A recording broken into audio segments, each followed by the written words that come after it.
से स्वागत है हमारे नए tuition centre home tuition centre STC by Kumar sir. मैं आपका कुमार सर आप सभी का स्वागत करता हूं और आज आपके लिए फिर से लेके आया हूं मैथ्स 1 का लेसन नंबर 1 का लेक्चर नंबर 4, जिसमें आज हम लोग पढ़ने जा रहे हैं डिटरमिनेंट्स और क्रैमर्स रूल के बारे में। स्टार्टिंग में फर्स्ट लेक्चर में मैंने आप लोगों को बताया था कि साइमल्टेनियस इक्वेशन जो कि linear equation in two variable का है, उसको हम लोग 4 मेथड से सॉल्व करते हैं, जिसमें से 3 मेथड मैंने आप लोगों को सिखाया था। चौथा और अंतिम मेथड जो है आज हम आपको करवाने जा रहे हैं। आइए स्टार्ट करते हैं। लेकिन शुरुआत करने से पहले क्रैमर्स रूल को हमको समझने से पहले हमें डिटरमिनेंट्स के बारे में जानना बहुत जरूरी है।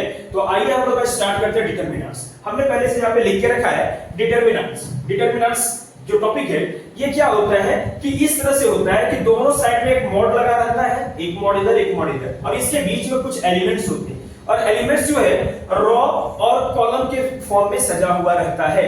इसमें हम लोग कह सकते हैं कि ए बी सी डी, देखिए आप देखेंगे A B is a column a row and CD is also another row, there are 2 row and there is 2 column also, AC and BD are the columns।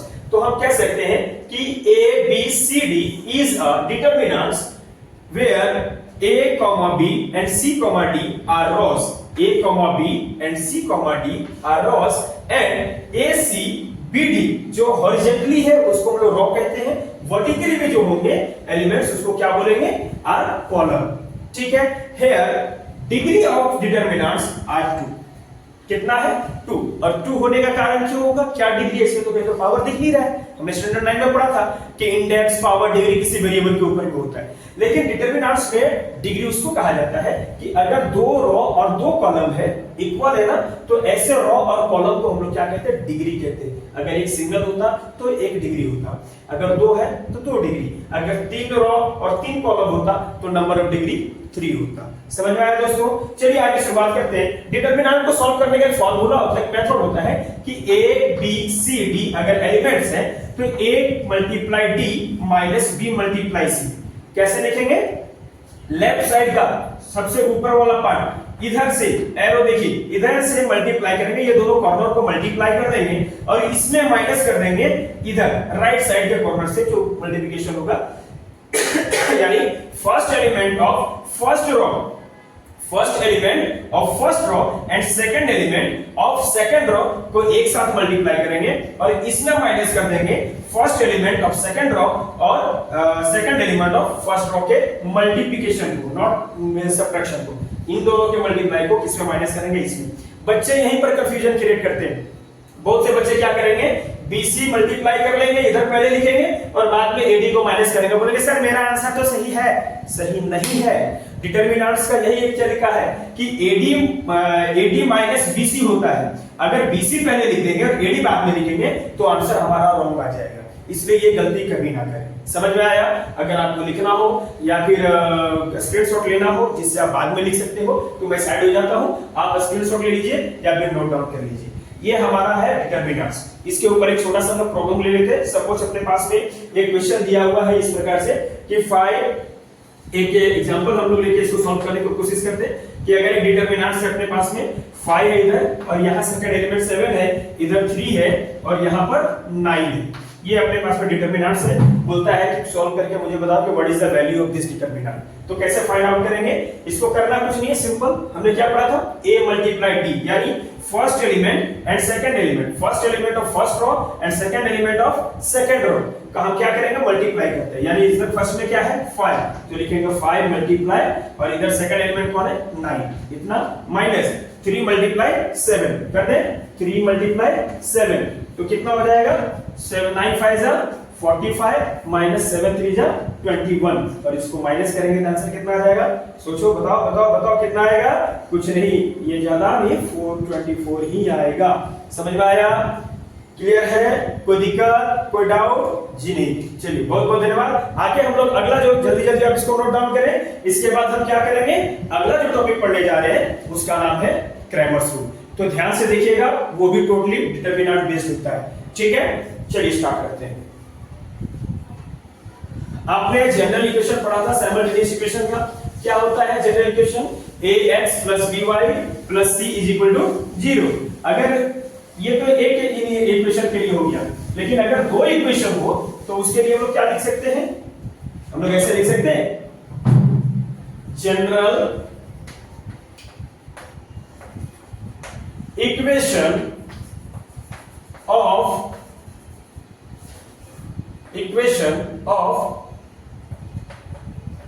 Simultaneous equation, general equation of simultaneous equation. Simultaneous equation क्यों, क्या कहते हैं, what is the simultaneous equation? Two variable linear equation में हमने बताया था ना, simultaneous equation क्या होता है, when two variable linear equation, number of variable equation कितना होना चाहिए, 2 होना चाहिए। कौन सा, two variable in linear equation, linear equation in two variable, है ना।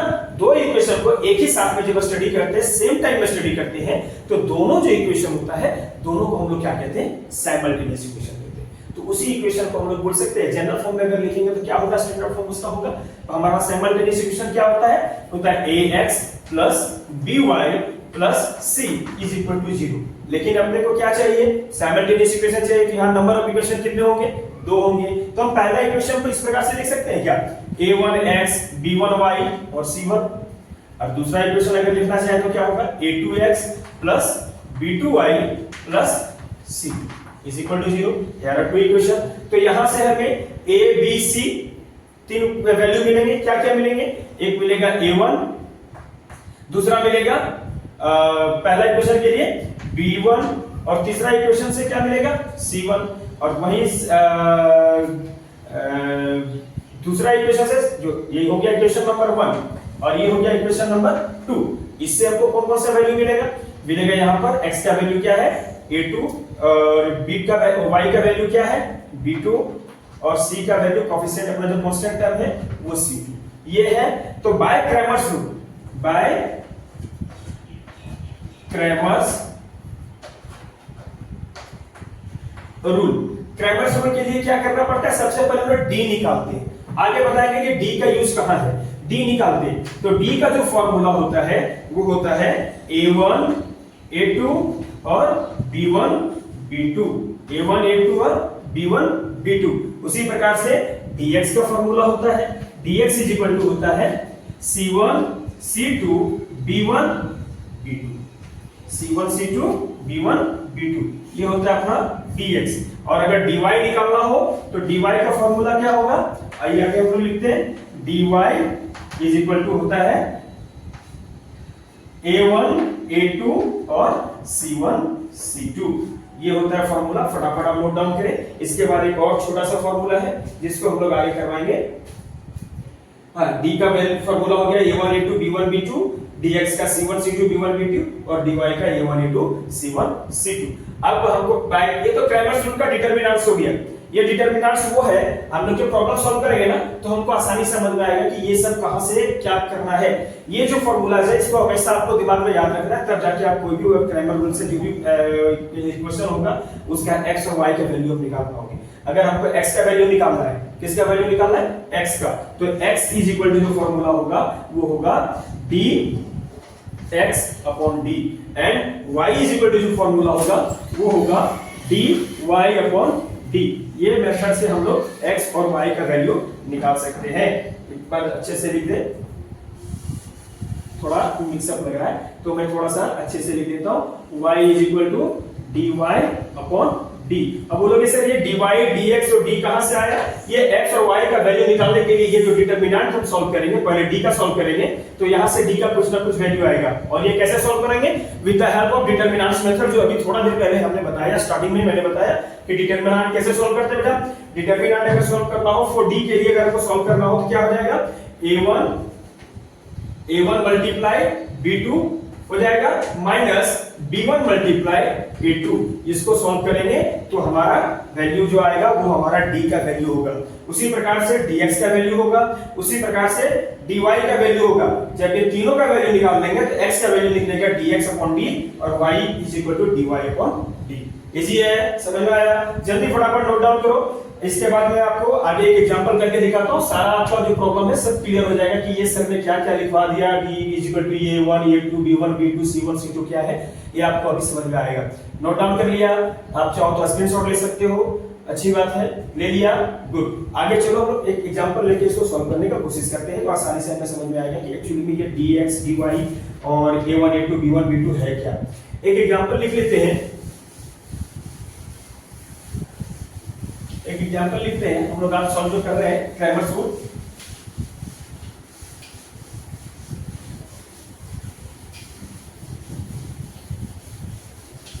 आज मैं आप लोगों को एक या दो एग्जांपल इस क्रैमर्स रूल के मैं सॉल्व करके दिखाता हूं। इसके बाद हम लोग प्रैक्टिस करके एक दो क्वेश्चन सॉल्व करेंगे और बाकी जो क्वेश्चन है वो लोग घर से होमवर्क रहेगा। आज का वीडियो बहुत छोटा होने वाला है, बहुत ज्यादा बड़ा नहीं रखेंगे।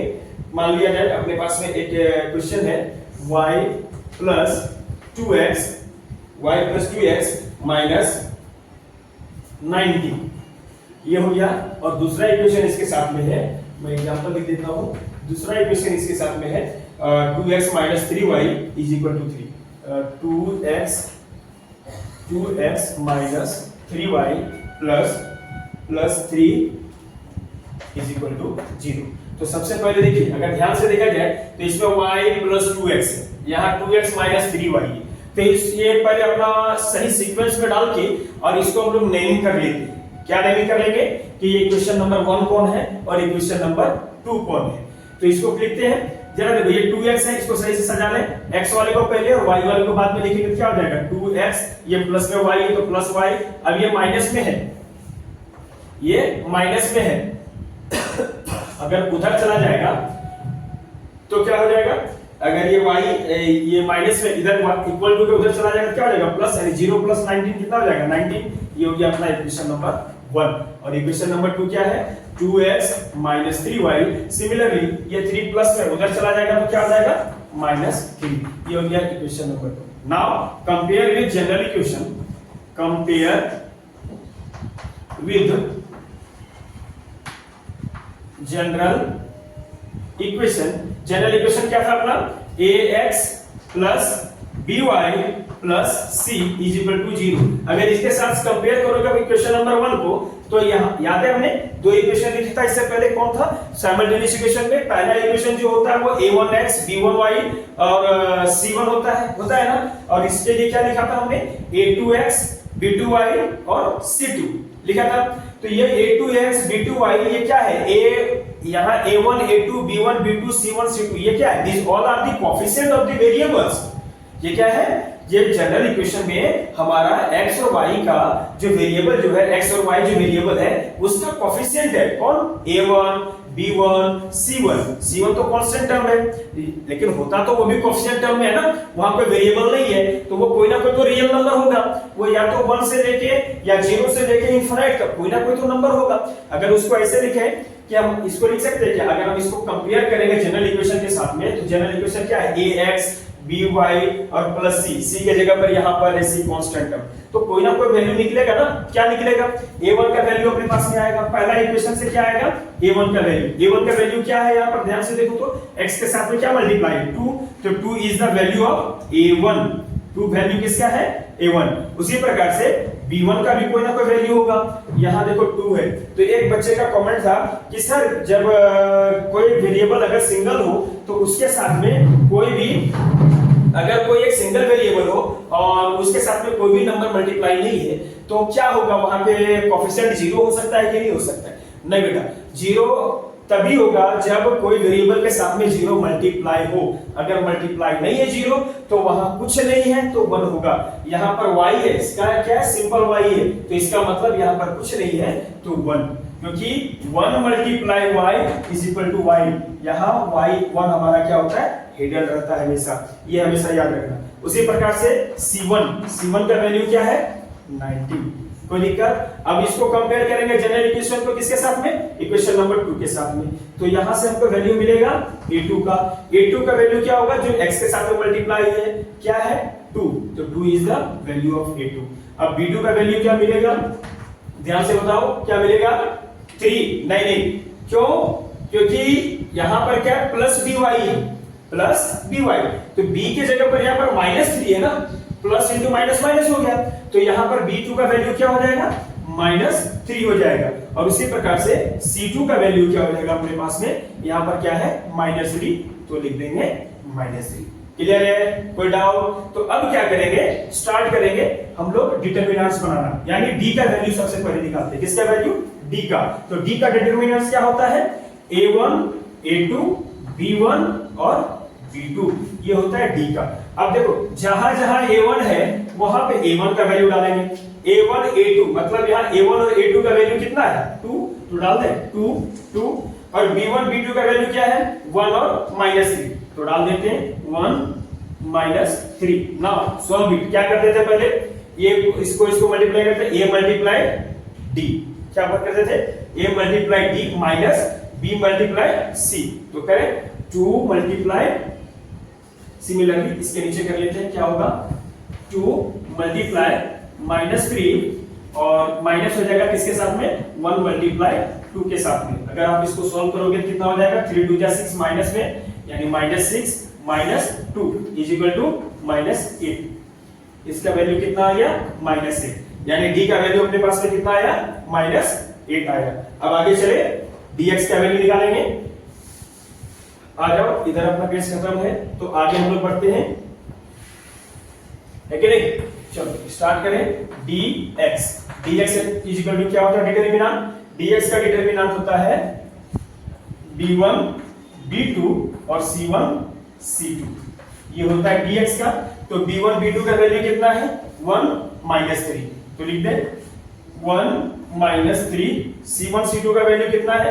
c1 है 19 और c2 है -3, लिखते हैं यहां पर 19 -3। माइनस प्लस को छोड़ना नहीं है, ये माइनस प्लस ये है जो हमें मार्क्स दिलाते हैं। अगर ये माइनस के जगह पर प्लस और प्लस के जगह पर माइनस आप डालोगे तो आंसर रॉन्ग होगा और आपको मार्क्स 0 मिलेंगे। ठीक है, तो कभी भी माइनस और प्लस को ध्यान से, ये नहीं कि यहाँ -3 दिया हुआ, एक में माइनस नहीं देंगे तो क्या होगा? नहीं बेटा, एक में अगर माइनस नहीं दोगे तो आंसर पूरा आपका रॉन्ग हो सकता है, तो इस चीज पे विशेष ध्यान रखना है। चलिए आगे स्टार्ट करें, मल्टीप्लाई करते हैं। 1 मल्टीप्लाई -3, और शॉर्टकट बिल्कुल नहीं करने का, जो भी करना है आपको लिख के करना है, जो भी करना है आपको क्या करना है? सारी चीजें लिख के करनी है। यहाँ पर भी अंदर में एक ब्रैकेट दे देंगे, माइनस, ये दो सिंबल एक साथ में कभी नहीं लिखा जाता, मल्टीप्लाई और माइनस दोनों हम लोग एक साथ नहीं लिख सकते, दोनों को सेपरेट करना पड़ेगा। किससे? With the help of bracket. Similarly, sorry माफ कीजिएगा, थोड़ा तबीयत मुनासिब नहीं है, लेकिन फिर भी मैं आप सबों के लिए बोर्ड की तैयारी करवानी है, इसकी वजह से मैंने लेके आया हूं आज फिर से आपके लिए लेक्चर वीडियो। 1 -3, 1 मल्टीप्लाई -3, यहाँ कुछ नहीं तो प्लस है, प्लस इंटू माइनस, माइनस होगा, 3 1 जा 3, और देखिए एक माइनस, देखिए यहाँ से देखिए माइनस इंटू प्लस माइनस, और यहाँ पर भी तो माइनस है ना, तो माइनस इंटू माइनस कितना हो जाएगा? प्लस 19 3 जा 57, आप करके देख लीजिएगा, 19 3 जा कितना होता है? 57। अब एक माइनस से प्लस है, क्या हो जाएगा? एडिशन की सब्ट्रैक्शन, सब्ट्रैक्ट हो जाएगा, बिल्कुल सही। जब सब्ट्रैक्ट होगा क्या हो जाएगा? 57 में से माइनस करेंगे 3 को, तो कितना बचेगा अपने पास में? 54, और सिंबल किसका दिया है? प्लस का, तो प्लस का सिंबल हम लिख दिए। d का वैल्यू कितना आया? -8, और dx का वैल्यू कितना आया? 54। सिमिलरली हम निकालेंगे dy का वैल्यू। dy दोस्तों ध्यान से समझिएगा, एक एक पॉइंट को पॉइंट टू पॉइंट मैं आपको अच्छे से समझा रहा हूं, और इसको साथ ही साथ नोट करते जाइएगा, क्योंकि मैं वीडियो बहुत छोटा बनाने जा रहा हूं। तो हमें क्या करनी है कि थोड़ा सा स्पेस कम है अपने पास में, और मैं थोड़ा सा लिखता भी बहुत काफी बड़ा बड़ा हूं, तो मुझे दूसरे साइड पर रफ करने की जरूरत पड़ेगी, तो आप नोट डाउन करते जाइएगा। ठीक है, अब ये 54 आया किसका? अपने dx का वैल्यू। dy का क्या होता है? a1 a2 और c1 c2। अब इसके जगह पर इसका वैल्यू पुट अप करेंगे। a1 a2 कहां है? a1 a2 कितना है? 2 2, तो डाल दे इसके जगह पर 2 2, और c1 c2 कितना है? 19 और -3, यहां पर डालें 19 -3। अब इसको सॉल्व करो तो क्या हो जाएगा? 3 × 2 यानी 2 × -3, ये हो गया। अब ये सब में माइनस हो जाएगा कितना? ये सब में माइनस होगा 19 × 2, कर दे। चलो 3 2 जा 6, ये हो गया -6 -38, दोनों को ऐड करेंगे कितना हो जाएगा? कितना हो जाएगा? दोनों को ऐड करने पर हो जाएगा अपना 44। तो अपने पास में dx, अपने पास में dx dy और d तीनों का वैल्यू आ गया है। मैं यहाँ पे एक कोने में लिख के रख लेता हूँ ताकि मुझे रब करने की जरूरत पड़ेगी तो मैं रब कर सकता हूँ आसानी से। d का वैल्यू आया अपने पास में -8, dx का वैल्यू आया 54 और dy का वैल्यू कितना आ गया, कितना आ गया -44। तीन वैल्यू अपने पास में आ गया। फटाफट आप स्क्रीनशॉट ले लीजिए या फिर आप लिख लीजिए ताकि आगे मैं इसको रख करके आगे मैं बता सकूं। क्लियर है? यहां तक सभी को समझ में आया? गुड। अब आगे स्टार्ट करते हैं। ले लिया आपने स्क्रीनशॉट? चलिए थैंक यू। मैं अब आगे बताता हूं। ये हमारा क्वेश्चन था, हम इसको रख करेंगे इस साइड में।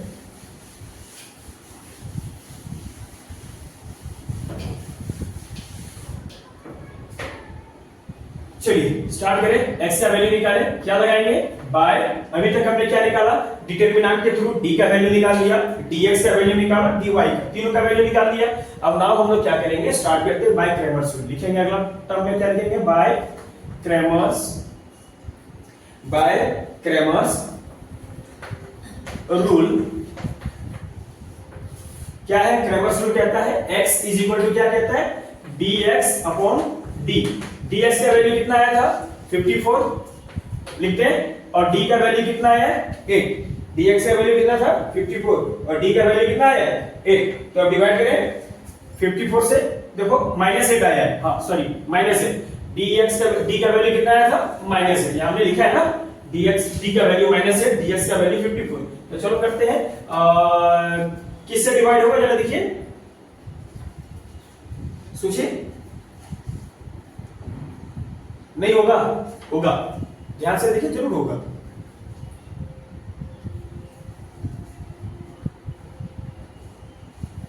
चलिए, नहीं हमको अगर समझ में आ रहा है कि किससे डिवाइड होगा तो हम क्या करते हैं? इसको 2 से डिवाइड करते हैं। 2 2 जा 4, 2 7 जा 14 और 2 4 जा 8। अब तो हो सकता है ना? तो क्या होगा? -27/4।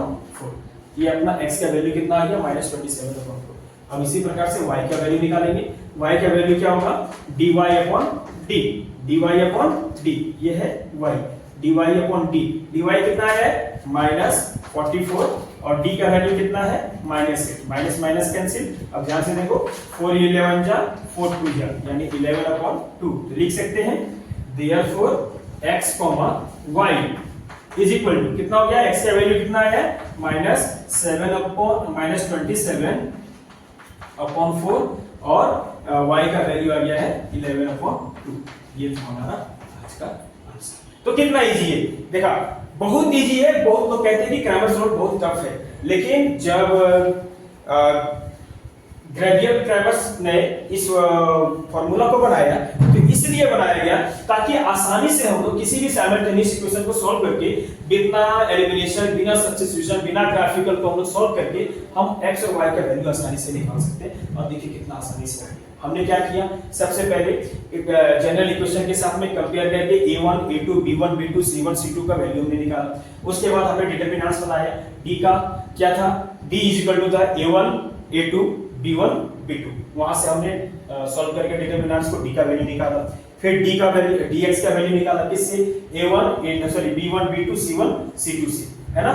ये है अपना डिटरमिनेंट है किसका? dx का। उसके बाद इसमें वैल्यू पुट करके हमने dx का वैल्यू निकाला। फिर हमने dy का निकाला किससे? a1 a2 c1 c2 से। ठीक है, इसको सॉल्व किया तो हमारा dy का वैल्यू आ गया d dx dy।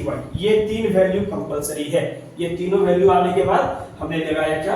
Cramer's rule. x dx d और y dy d। सबका वैल्यू पुट अप करके डिवाइड करके हमने जो आया आंसर ले लिया। है ना दोस्तों? कितना इजी, समझ में आया? तो चलिए आज का लेक्चर वीडियो हम लोग यही समाप्त करते हैं। आपको क्रैमर्स रूल कैसा लगा? अच्छा लगा हो तो लाइक शेयर कमेंट्स कीजिए। और अगले जो लेक्चर होगा उसमें हम लोग क्या करेंगे? हम लोग अगला प्रैक्टिस सेट जिसका नाम है 1.3 क्रैमर्स रूल के आधार पर आधारित है, उस प्रैक्टिस सेट को हम लोग सॉल्व करने की कोशिश करेंगे।